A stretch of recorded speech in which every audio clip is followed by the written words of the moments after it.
Hello friends, स्वागत आप सभी का आपके अपने यूट्यूब चैनल एग्जाम तक वॉरियर्स पर। दोस्तों, बहुत सारे बच्चे डिमांड कर रहे थे सर मैथ की क्लास स्टार्ट करिए, जो आपने वादा किया था टॉप 100 क्वेश्चन का। तो दोस्तों, मैं क्वेश्चन को हिंदी और इंग्लिश में लेकर आता हूँ। जी हाँ दोस्तों, मैं अपने यूट्यूब चैनल पर क्वेश्चन को हिंदी और इंग्लिश दोनों में करवाता हूँ दोस्तों, ताकि अगर हिंदी में आए तब भी आप कर लें, इंग्लिश में आए तब भी कर लें, और दोनों में आए तो मजा ही मजा है। ठीक है दोस्तों, एनबीई टॉप 100 क्वेश्चन सीरीज 1। दोस्तों, अगर टॉप 100 कंप्लीट हुआ था तो उसके बाद हम चैप्टर वाइज कुछ इंपॉर्टेंट क्वेश्चन आपको करा देंगे। ठीक है, अगर आप चैनल पर नए हैं तो चैनल को सब्सक्राइब कर लीजिए और बेल आइकन को प्रेस करना ना भूलें, क्योंकि यहाँ पर क्वालिटी और विश्वास दोनों एक साथ मिलता है। दोस्तों, आज के क्वेश्चन बहुत गजब गजब के हैं। ठीक है ना, तो आप लोग प्रयास करिएगा कि वीडियो को पूरा देखें। और जो स्टूडेंट कहते हैं सर हमको पीडीएफ चाहिए, जो स्टूडेंट बोलते हैं सर हमको पीडीएफ चाहिए, उनके लिए मैं बता दूं पीडीएफ उसी दिन आपको मिलेगा जिस दिन वीडियो पर 1K व्यूज पूरा होगा। जिस दिन 1K व्यूज पूरा हुआ तो आपको जान लीजिए पीडीएफ मिल गया। अगर नहीं 1K पूरा होगा तो फिर मुश्किल हो जाएगी। ठीक है दोस्तों, इतना बात उम्मीद है कि आप सभी लोग समझ रहे होंगे। ठीक है, क्योंकि दोस्तों मेहनत करके वीडियो बनाया जाता है तो आपका भी कुछ रिस्पांस होना चाहिए कि हाँ सर को थोड़ा सपोर्ट करें। ठीक है, और बहुत सारे बच्चे किस तरह सपोर्ट करते हैं मुझे पता है। खैर, मैं निगेटिव वालों से सावधान रहता हूँ। ठीक है ना, नकालों से सावधान। तोड़ेंगे नहीं तो जोड़ेंगे नहीं। इसी के साथ पहला क्वेश्चन लेते हैं आज का। आप सभी के सामने जो पहला क्वेश्चन देख लीजिए, पहला क्वेश्चन क्या है। टॉप 100 क्वेश्चन का पहला क्वेश्चन थोड़ा मैं भी पढ़ लूं। किसी विद्यालय में लड़के और लड़कियों की संख्या का अनुपात 9:7 है, यानी कि बॉयज और गर्ल्स, यानी कि जो लड़के और लड़कियों का जो अनुपात है दोस्तों वो है 9:7। यानी कि लड़के का 9 है तो लड़के कितनी हो जाएंगे, 7 हो जाएंगी। ठीक है ना, अच्छे से समझ लीजिए। अब एक काम कर सकते हैं दोस्तों, अगर यहाँ कभी भी अगर यहाँ 90 अगर कहीं 80 लिखा है तो ये इससे कैंसिल हो जाता है। ठीक है, अगर कहीं 120 180 लिखा तो 0 से 0 कैंसिल होता है। ऐसा इसलिए होता है क्योंकि 120/180 0 से 0 कट जाता है। ठीक है, तो ये कहने का मतलब है अगर हम यहाँ पे 0 बढ़ा दें, ठीक है, तो ये 0 से 0 कट जाएगा, मतलब वही रहेगा। अब आपके दिमाग में आना चाहिए कि सर ये 0 क्यों बढ़ा है। दोस्तों, अगर हम 9 का परसेंट निकालेंगे कुछ भी थोड़ा पॉइंट में आने लगेगा, दिक्कत हो जाएगी। 90 का निकालेंगे थोड़ा इजी रहेगा। ठीक है, आगे कह रहा है यदि लड़कियों की संख्या में 40% की वृद्धि हो, यदि लड़कों की संख्या में 40% की वृद्धि हो जाए। दोस्तों, लड़कों की संख्या पहले कितनी थी, 90, अब कितनी वृद्धि हो रही है, 40 की। तो 90 का 40 का 140/100 कितना हो जाएगा, 0 से 0 कैंसिल, 0 से 0 कैंसिल, 14 अक्टूबर 14 126। अब देखिए दोस्तों, अगर हम यहाँ पे कितने परसेंट की वृद्धि करेंगे, 40% की अगर वृद्धि करेंगे तो 126 हो जाएगा। दिमाग में आना चाहिए सर 126 कैसे हुआ, अच्छे से समझाऊंगा। कम क्वेश्चन सॉल्व होगा लेकिन एकदम पूरा ऐसा बता दूंगा, दोबारा एक क्वेश्चन आ गया तो आप लोग कर पाएंगे। दोस्तों, 40% की वृद्धि हो रही है ना, तो 90 पे 40% की वृद्धि हो रही है। हमेशा 100 पर हम चीजों को लेते हैं, तो 40% बढ़ रहा है तो इसलिए 140 हो गया बटे 100, तो हटा लगाना है क्योंकि परसेंट हमें हटाना है। ठीक है दोस्तों, आप ऐसे भी कर सकते हैं, 90 का 40% निकाल कर कुछ आएगा ही आएगा, फिर 90 में जोड़ना पड़ेगा, तब भी 126 ही आएगा। ठीक है ना, जब कभी का 18% अधिक तो आपको क्या करना, 118/100 कर देना है। 25% अधिक 125/100 कर देना है। ठीक है, चलिए आगे क्या रहा है, लड़कियों की संख्या में 20% की वृद्धि होती है। पहले 70 था, 20% की वृद्धि हो गई, 70 गुणे 120/100, 0 से 0 कैंसिल, 0 से 0 कैंसिल, 12 7 84। अब लड़कियां 126 हो गए, लड़कियों की संख्या में कितने परसेंट की वृद्धि की गई, 20% की। तो 70 का 20% यानी कि जब निकाले तो आ गया ये 84 आ गया। सेम टू सेम ये ऐसे निकला हुआ दोस्तों। अब यहाँ ऑप्शन में तो हमारा ऐसा पूछा नहीं तो काट देते हैं। किससे कटेगा, पहले 2 से काटिए, डायरेक्ट भी काट सकते हैं। 12 से 6 से 6 दूनी 12, 6 करने 6, 6 करने 6, 6 से कटेगा, 6 दूनी 12, 6 करने 6, 6 करने 6, 6 चौ 24 आ गया ना। 7 से काट दिए, 7 3 21, 7 दूनी 14, ऐसे काटेंगे, 7 3 21, 7 दूनी 14, अर्थात 3:2 हमारा क्या हो जाएगा, करेक्ट आंसर हो जाएगा। बताइए दोस्तों, पहला क्वेश्चन समझ में आया या नहीं आया। ठीक है, आप लोग कमेंट करिएगा दोस्तों कि क्वेश्चन में मजा आ रहा या नहीं आ रहा। दोस्तों, अगर आपको क्वेश्चन में मजा आ रहा तो नीचे जरूर कमेंट करिएगा। आप ये बताइएगा कि सर इससे टफ क्वेश्चन और ले या इससे इजी क्वेश्चन ले, आप लोग कमेंट करिएगा। चूंकि ये 100 का पहला क्वेश्चन था तो मैं अपने अनुसार क्वेश्चन सेलेक्ट कर रहा हूँ दोस्तों। अगला क्वेश्चन कर रहा है, क्वेश्चन नंबर दूसरा। क्वेश्चन दूसरा कह रहा, कुणाल ने अंकित मूल्य पर 15% की छूट के साथ, अब देखिए ये डिस्काउंट का क्वेश्चन है, अर्थात प्रॉफिट एंड लॉस से रिलेटेड है, ठीक है। कुणाल ने अंकित मूल्य पर 15% की छूट के साथ एक सूटकेस खरीदा। दोस्तों माना अंकित मूल्य कितना था दोस्तों, अंकित मूल्य माना हमने 100 था। अंकित मूल्य कितना मान लिया दोस्तों, 100 मान लिया। हमेशा अंकित मूल्य को आप 100 ही मानेंगे। अब एक अंकित मूल्य पर 15% की छूट के साथ खरीदा, 100 का था, अब यहाँ पे 15% की छूट कर दिया, तो 15% छूट मतलब 15% कम में खरीदा, तो दोस्तों ये 85% में खरीदा। यहाँ भी परसेंट, यहाँ भी परसेंट, दोनों परसेंट से परसेंट हट गया। आगे कह रहा है एक सूट खरीदा, उसने सूटकेस को अंकित मूल्य पर, उसने सूटकेस को अंकित मूल्य पर, यानी कि अंकित मूल्य 100 है ना, अंकित मूल्य पर 20% के लाभ के साथ बेच दिया। दोस्तों अंकित मूल्य 100 था ना, 100 में 20% का लाभ हुआ, तो उसने कितने का बेच दिया, 120 का बेच दिया, यानी कि विक्रय मूल्य हमारा हो गया, ये एसपी हो गया और इसके लिए क्रय मूल्य बन गया। अब एक बार और समझ लीजिए दोस्तों, अंकित मूल्य पर 15% की छूट के साथ खरीदा, तो 15 घटाएंगे तो 85 हुआ। कर जब उसने बेचा तो अंकित मूल्य पर 20% लाभ ले लिया, तो 100 में जब 20 जोड़ेंगे 20% लाभ, तो 120 ही तो आएगा। यहां तक समझ में आ गया।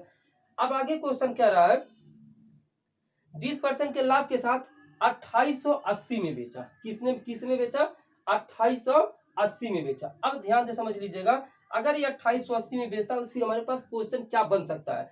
ऑप्शन की तरफ पढ़ेंगे, 2040 है और भी यहाँ पे दे रखा है, ठीक है दोस्तों। अब देखिए यहाँ पे क्या कर सकते हैं, अब यहाँ पे कह रहा है क्वेश्चन में कि अंकित मूल्य बताइए। देखिए दोस्तों एक बात मैं बता, रेशियो एंड प्रॉपर्शन में आपने पढ़ा होगा, चाहे बता दे रहा हूँ। अगर कभी यहाँ पे 20 है ना, 20 के बराबर अगर यहाँ 80 है, तो 20 एक कम 20, 20 चौक 80, यानी कि एक का वैल्यू कितना आ जाता है, 4 आ जाता है, ठीक है। अगर 5 है, यहाँ पे 25 है, 5 का वैल्यू 25 है, तो कितना गुना दी, 5 गुना, 5 और 25। ये कहाँ से आता है दोस्तों, 5 से 25 से भाग करते हैं तो ये चीज आता है, ठीक है ना। अब यहाँ एक चीज जान लीजिए, क्वेश्चन में क्या रहा है, यहाँ पे जब हम सवाल लगा रहे हैं ना, तो कह रहा 120 रुपए में बेच रहा, क्वेश्चन के अनुसार जब हमने यहाँ पे सवाल किया, लेकिन असलियत वैल्यू जो क्वेश्चन में दे रखा है, कह रहा 120 में नहीं बेचा, कितने में बेचा है, 2880 रुपए में बेचा है, ठीक है। अच्छे से दोस्तों समझिएगा, नहीं समझ में आएगा 2 बार देख लीजिएगा। अब देखिए अभी मैंने क्या बताया, एक का वैल्यू निकाल रहा है ना, तो आप निकाल लीजिए, 0 से 0 कैंसिल हो गया, तो एक का वैल्यू कितना हो जाएगा, 288 है, या 12 इसके बगल में इसके नीचे चला जाएगा, तो 288 में 12 से डिवाइड कर दीजिए, कितना आ जाएगा, 12 दूना 24, 8 में 4 या 4 48, 12 चौकट, यानी कि जो एक का वैल्यू आ गया दोस्तों वो कितना आ गया, 12 से काटेंगे तो आ जाएगा 24, कितना आ जाएगा 24। अब यहाँ पे 12 दूनी 24, 8 में से 4 48, 12 चौके 48। क्वेश्चन में क्या पूछा दोस्तों, क्वेश्चन में देखिएगा कह रहा है उसने सूटकेस को किस मूल्य पर खरीदा था। ध्यान से समझिएगा, गजब का क्वेश्चन है। अगर एक का वैल्यू 24 आ गया, उसने सूटकेस को खरीदा कितने मूल्य पर दोस्तों। अब देखिएगा बता रहा हूं दोस्तों, उसने सूटकेस को 15% की छूट पर खरीदा था ना, यानी कि उसने सूट को 85 में खरीदा था। तो अगर एक का वैल्यू 24 है तो 85 का वैल्यू कितना होगा, तो 85 का 24 में गुणा कर देंगे, तो उसने सूट केस खरीदा था दोस्तों 85 का। अब देखिए 100 का इसमें गुणा मत कर दीजिएगा,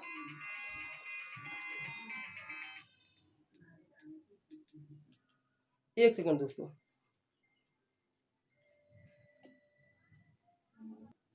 दोस्तों अगर एक का वैल्यू 24 है तो उसने 15% की छूट पर खरीदा था ना, तो 85 का खरीदा था, यानी कि हमें 85 का वैल्यू निकालना। तो अगर एक का वैल्यू 85 का कितना का, 85 का दोनों तरफ हम क्या कर देंगे, गुणा कर देंगे।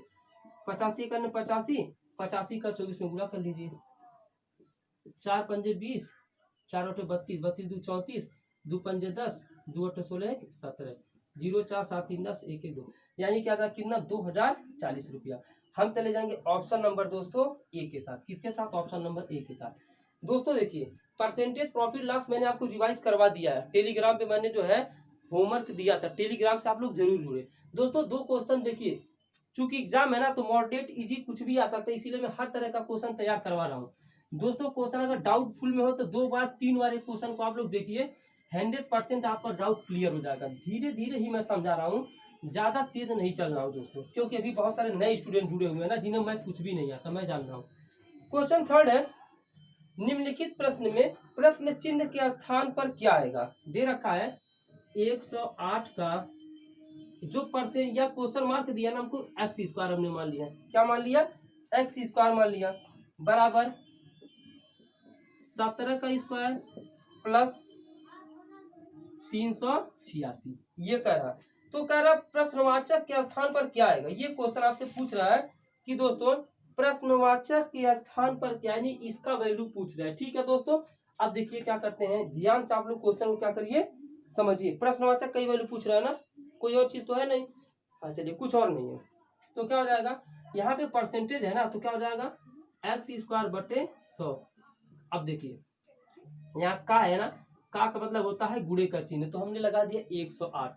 ये ऐसे भी कर सकते थे 108 गुणे एक्स स्क्वायर बटे 100, वो भी सही है या भी सही है। 17 का स्क्वायर 17 गुणे 17 389 होता है। कितना होता है? 389। 17 गुणे 17 289 होता है दोस्तों।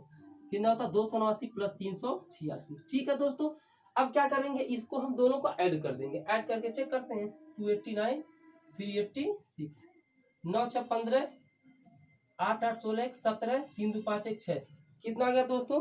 675 आ गया। कितना आ गया? 675।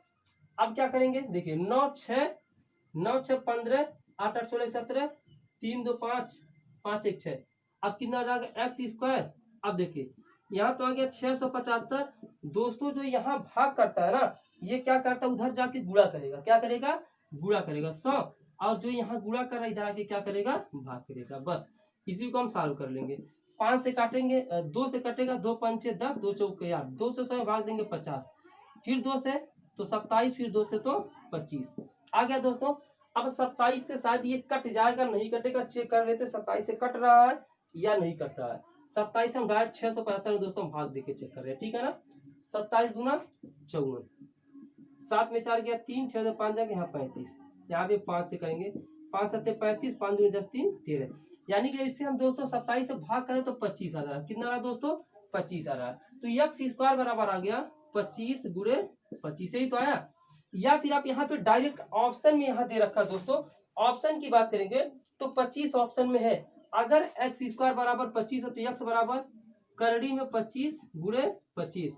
अगर कोई भी चीज, कोई भी डिजिट करड़ी के अंदर 2 बार आता है ना, उसको बाहर निकालते समय सिर्फ एक बार लिख देते हैं, यानी कि एक्स का वैल्यू आ जाएगा 25। या आप यूं भी कर सकते थे, ऐसे भी कर सकते हैं, एक्स स्क्वायर बराबर 25 और 25 गुणा करेंगे 625, तो एक्स बराबर जब स्क्वायर इधर जाएगा तो करड़ी में 625 और 625 का वर्गमूल कितना हो जाएगा? 25 हो जाएगा। ठीक है दोस्तों, चलिए क्वेश्चन कैसा लग रहा कमेंट करके आप लोग वीडियो के नीचे जरूर बताइए।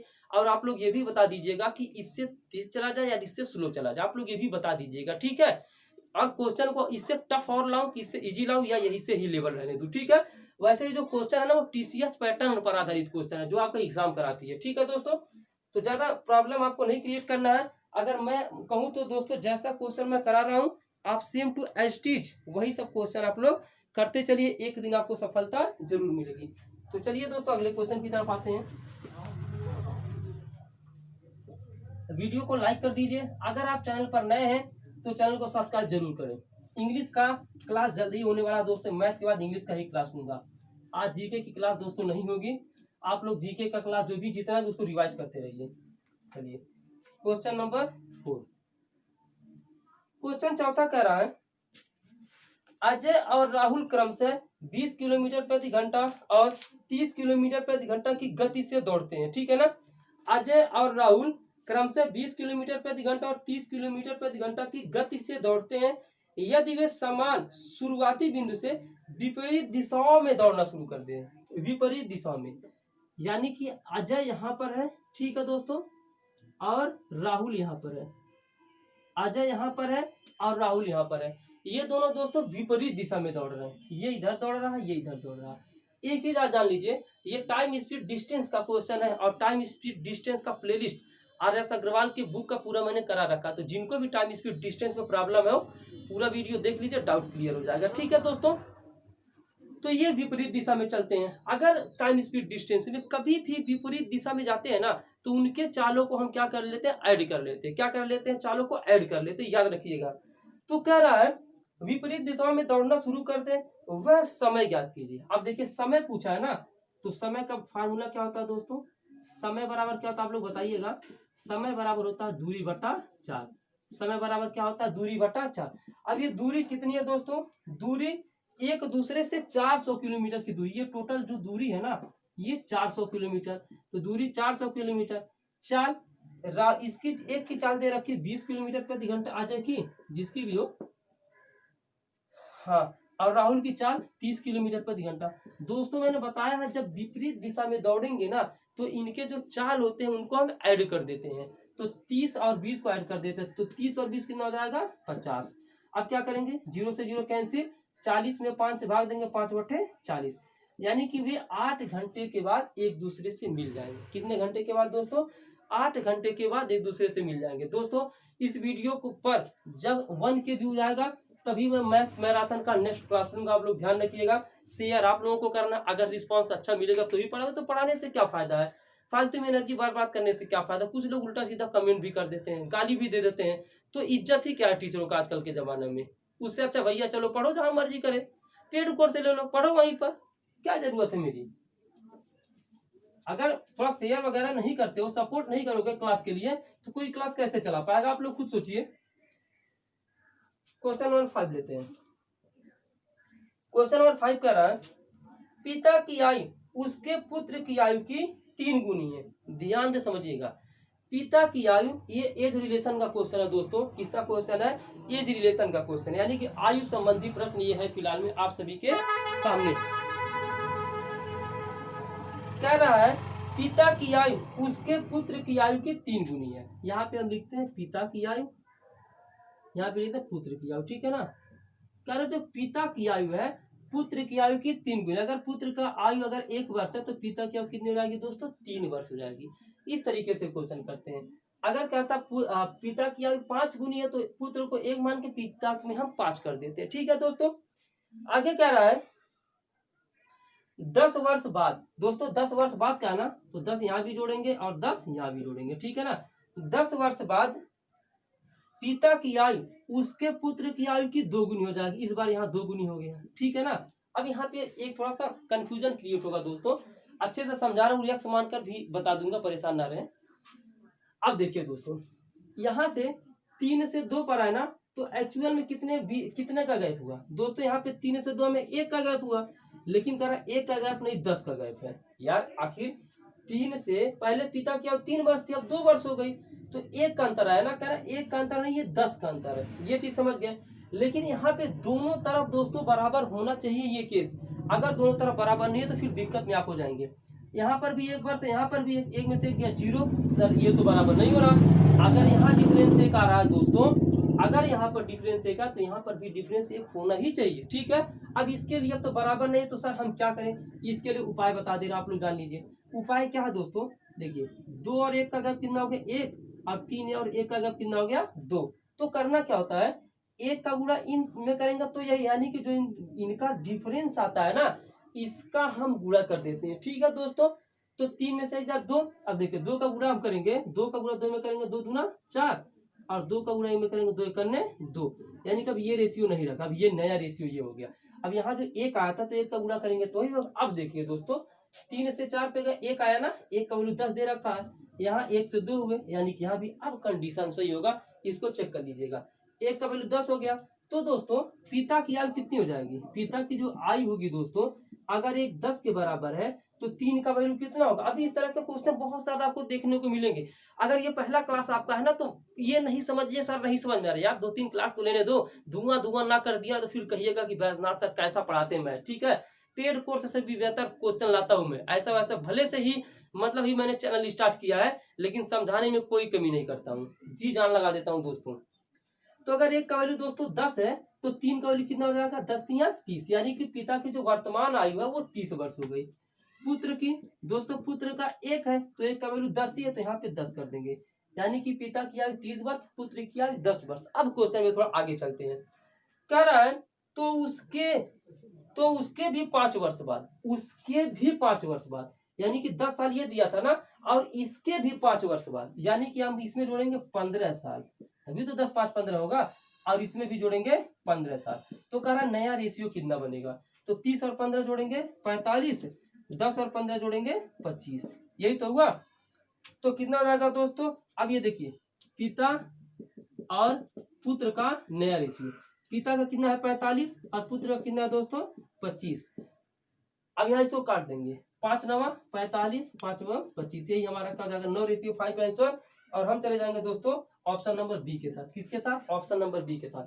एक बार और समझ लीजिए 15 क्यों जोड़ा गया, एक बार और कह रहा है पिता की आयु उसके पुत्र की आयु की 3 गुनी है, हमने कर दिया, ठीक है। 10 वर्ष बाद भी हमने कर दिया कि नया रेशियो ये बन गया। लेकिन जो क्वेश्चन में आगे कह रहा है ना, उसके बाद भी 5 वर्ष, यानी कि 10 साल तो था ही, और उसके बाद 5 साल बाद का जो एज निकालना वो कितना होगा। तो हमें 15 साल टोटल मिला ना, इसलिए हमने 15 दोनों में जोड़ लिया और अनुपात निकाल लिया। बताइए समझ में आया या नहीं, कमेंट जरूर करिएगा दोस्तों, समझ में आ रहा है या नहीं। बहुत ही बेहतरीन लेवल का क्लास आज आप सभी के सामने मैं लेकर आया हूँ अपने यूट्यूब चैनल एग्जाम तक वॉरियर्स पर। दोस्तों थोड़ा वीडियो को शेयर कर दीजिए।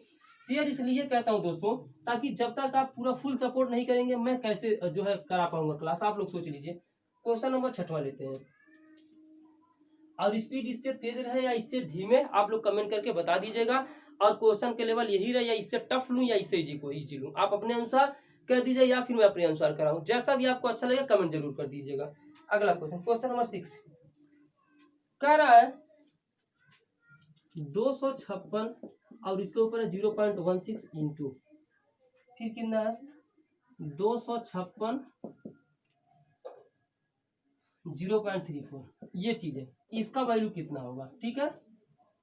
यानी कि इसका वैल्यू फिलहाल के लिए कितना होने वाला है, आपको ये चीज इसका आंसर आपको बताना है। दोस्तों यहाँ पे देखिए एक रूल होता है घातांक की कड़ी में, अगर कहीं 3 पे 4 लिखा गुणे 3 पर 2 लिखा है, ठीक है ना। अगर ये आधार होता है और ये घातांक होता है, अगर ये समान इसको यहाँ लिख देंगे, ठीक है, और जो ये ऊपर रहता है उसको हम जोड़ लेते हैं, तो 4 और 2 कितना हो जाता है 6 हो जाता है, ठीक है।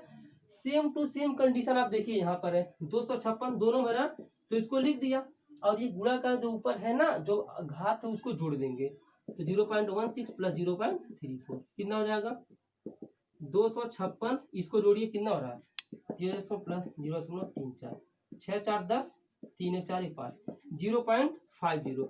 दोस्तों 0.50 चाहे 0.5 मतलब एक ही है।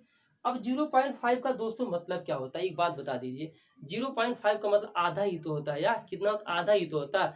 आधा को हम कैसे लिख सकते हैं, 256 के ऊपर 1/2, यही तो लिख सकते हैं। आधा आधा लिखने का मतलब यही तो हुआ यार कि 256 के ऊपर 1/2। वीडियो को लाइक कर दीजिए दोस्तों, मजा आ रहा हो तो लाइक कर दीजिए। अब क्लास कैसा लगा दोस्तों आप कमेंट करके जरूर बताइएगा। अब देखिए, अब यहाँ पे अगर ऐसे कभी हो 3 के ऊपर 2 और गुणे 1/2, तो इसे कैंसिल हो जाता है। तो इस 2 को कैंसिल करना है ना, तो किसी ऐसे अंक के ऊपर यहाँ रखिए यहाँ, ताकि 2 आ जाए।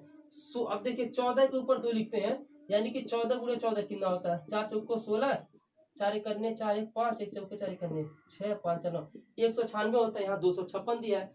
15 के ऊपर 2 करेंगे 225 होगा, लेकिन जो 16 के ऊपर 2 करेंगे तो 256 हो जाएगा। 16 के ऊपर 2 256, और यहाँ 1/2 ये है, 2 से 2 कैंसिल, 16 के ऊपर 1 मतलब 16। ऑप्शन नंबर किसके साथ जाते हैं, सी के साथ, ठीक है दोस्तों।